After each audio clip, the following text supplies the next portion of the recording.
क्या हाल है दोस्त। उम्मीद करता हूँ आप सब बिल्कुल अपने घर पे ठीक है, सुरक्षित होंगे और तैयारी बहुत बढ़िया चल रही होगी। सीए के एग्जाम्स आने वाले हैं। परसों पहला एग्जाम है, सीए इंटर के एग्जाम शुरू हो रहे हैं 6 से। और साइड बाय साइड आपके सीए फाउंडेशन के एग्जाम्स भी 18 से शुरू हो रहे हैं। इस पर्टिकुलर वीडियो के अंदर हम लोग आज बात करने जा रहे हैं कि आपको अपने 100 मार्क्स का पेपर अटेम्प्ट करना कितना ज़्यादा ज़रूरी है और किस तरीके से अटेम्प्ट आप करेंगे। ध्यान रखिएगा दोस्तों, 100 मार्क्स का पेपर अगर आपने अटेम्प्ट नहीं करा, देन जो पेपर क्रैक करने की पहली सीढ़ी होती है उसी में ब्लंडर हो चुका है। तो सबसे पहले इस बात को अपने घर से सोच के जाएं, इस बात को बिल्कुल एकदम जोरों से, एकदम टारगेट के साथ अपना रट के जाएं, बढ़िया तरीके से दिमाग में बांध के जाएं कि मुझे किसी भी हालत में 100 मार्क का पेपर उनको परोस के देना है। ये बात ध्यान रखिएगा। 100 मार्क का पेपर अटेम्प्ट करने के लिए हमें किन बातों का ध्यान रखना है, फटाफट से जरा दोनों को समझते हैं। सीए फाउंडेशन को पहले मैं उठा रहा हूं, फिर मैं सीए इंटर के ऊपर आता हूं। देखिए दोस्तों, सीए इंटर में क्या है कि 30 आपके एमसीक्यू हैं और बाकी जो 70 मार्क्स का पेपर है वो आपका सब्जेक्टिव है, बराबर। और सीए फाउंडेशन के अंदर क्या है कि आपके 6 क्वेश्चन हैं। 6 क्वेश्चंस में जो आपका पहला क्वेश्चन है वो ट्रू फॉल्स का है और साथ में कुछ थ्योरी आपके पास जो इसके अंदर आती है। तो ये क्वेश्चन आपका कंपलसरी क्वेश्चन होता है। बाकी के जो आपके पास 5 क्वेश्चन है उसमें से आपको कोई 4 क्वेश्चन करने होते हैं। अपने दिमाग में आप इस बात को बिठा लें, चाहे कुछ भी हो जाए 100 मार्क्स का पेपर आपने देना है। कैसे देंगे उसको समझते हैं। आपके जो दोनों के दोनों ये वाले पेपर हैं, बोथ ऑफ दीज पेपर्स, ये आपके 180 मिनट्स के, 3 घंटे के। और 3 घंटे के अंदर आपको 100 मार्क्स का पेपर जो अटेम्प्ट करना है। लेट्स से अगर मैं आपसे कहूं कि पूरे 180 मिनट के लिए हमें कुछ मिनट अपने रिवीजन के लिए भी रखने पड़ेंगे कि हमसे कोई भूल तो नहीं हो गई, तो मैं यहाँ पे 15 से 20 मिनट का आपको एक सेफ्टी टाइम बोलता हूं कि आप अपने आप को अलॉट कर देना।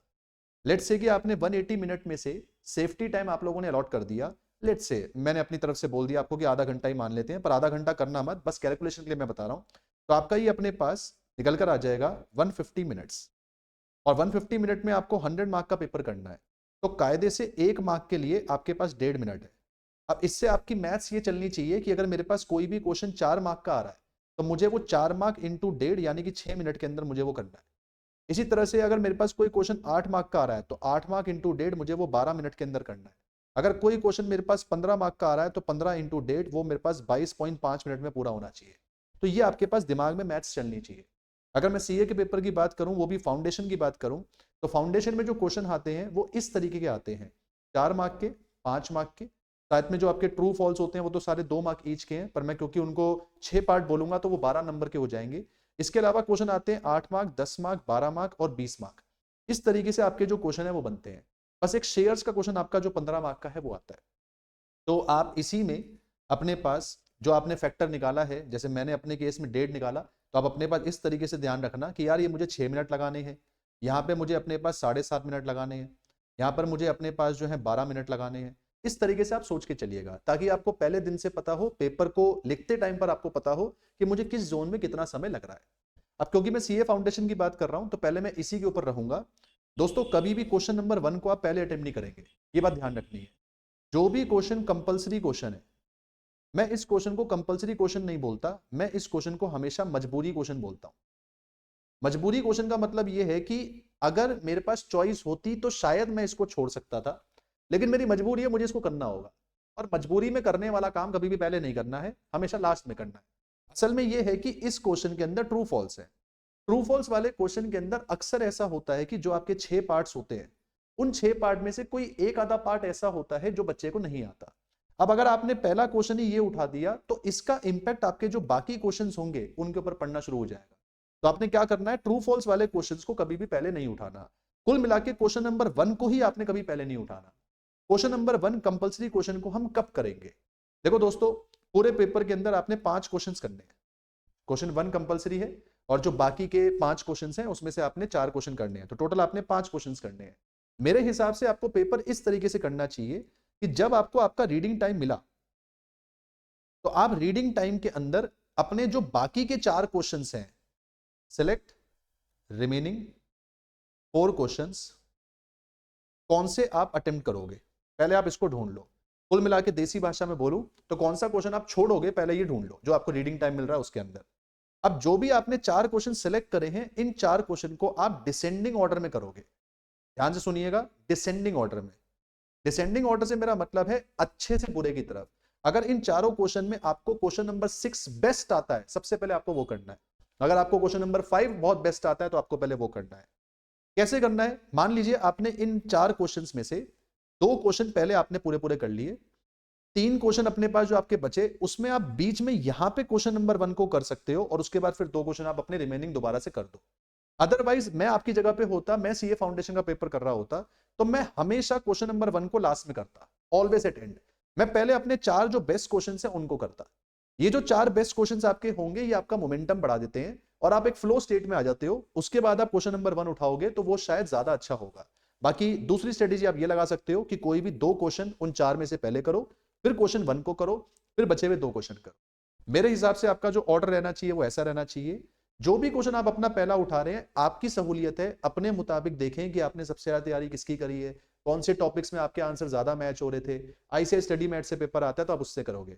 मैं अगर आपकी जगह पे होता तो मैं सबसे पहले क्वेश्चन शेयर्स का करता।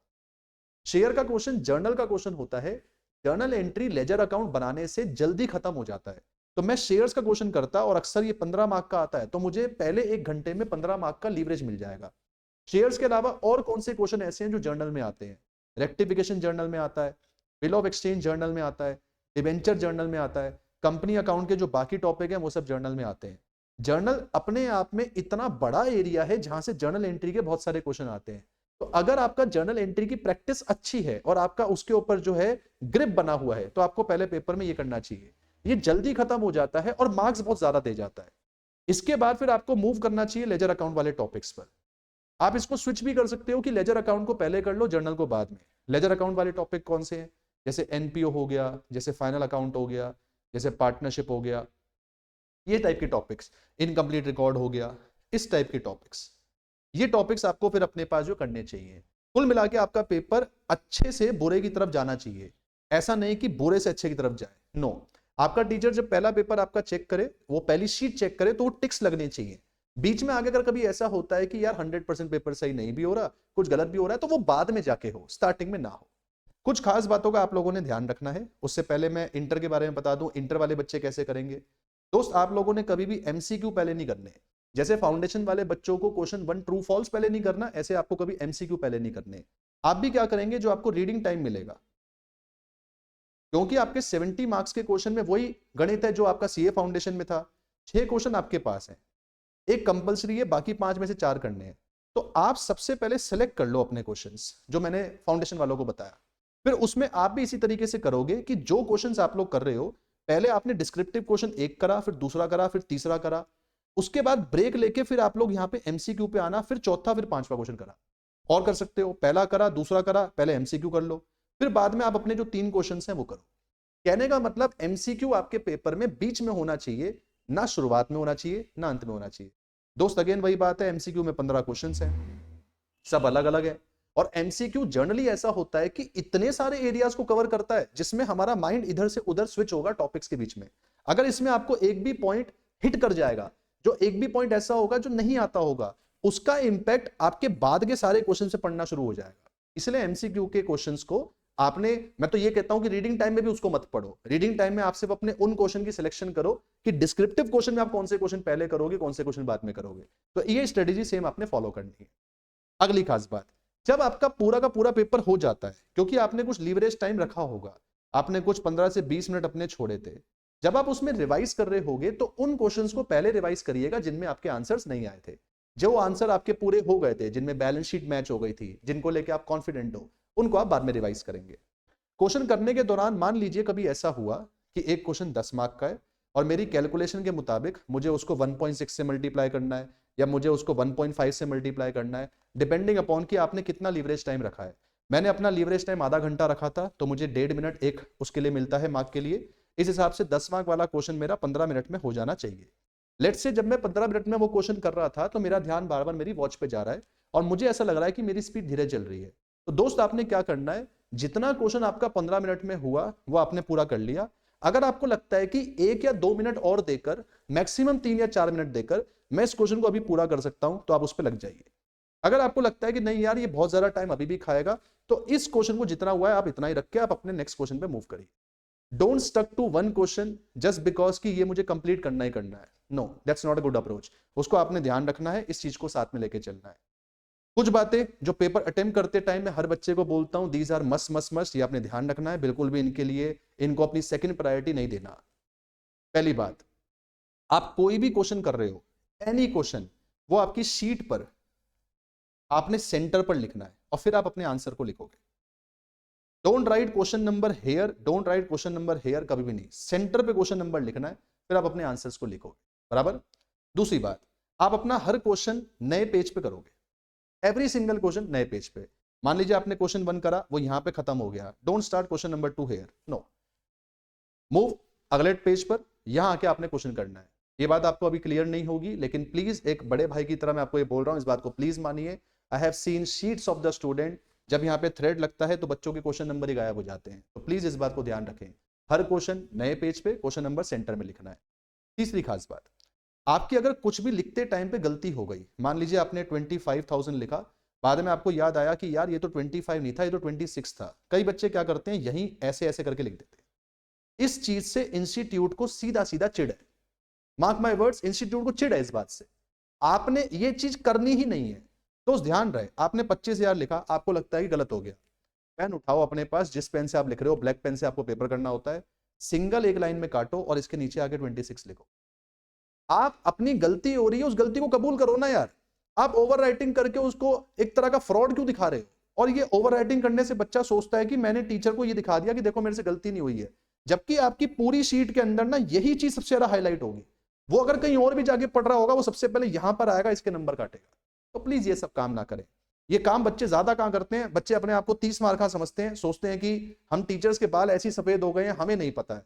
कई बच्चे क्या करते हैं, पहले ट्रू लिख देते हैं, फिर उनको याद आता है कि नहीं ये तो ट्रू नहीं है, तो फॉल्स है, तो वो यहीं पर ऐसे ऐसे करके इसको ऐसे लिख देते हैं फॉल्स। कोई नंबर नहीं मिलेंगे आपको इसके। तो प्लीज ध्यान रखिए, ओवर राइटिंग करनी ही नहीं है, गलती से भी नहीं करनी। आपसे मिस्टेक हुई है दोस्त, कबूल करें उसको। Accepting your mistake will always make you better and ahead in life.